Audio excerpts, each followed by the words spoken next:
चिन्योट की तहसील भवाना में भी जश्न आज़ादी मिली जोश और जज्बे के साथ मनाने के लिए तैयारियां अरूज पर हैं। जगह जगह पर स्टॉल्स लगाए गए हैं जहां सब हलाली परचमों की बहार है। सवाल से बताएंगे नासिर अली।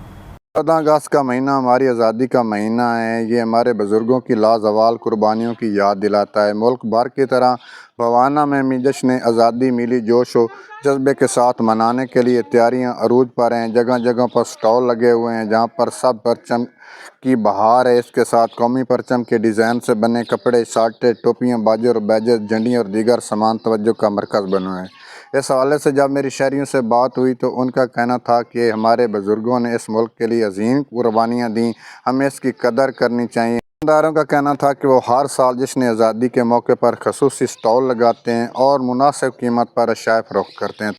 तो दूसरी जानिब शहरियों का यह भी कहना था कि हम जश्न आज़ादी भरपूर तरीके से मनाकर दुनिया को पैगाम देना चाहते हैं कि हम एक आज़ाद और ख़ुद मुख्तार कौम हैं। पाकिस्तान जिंदाबाद।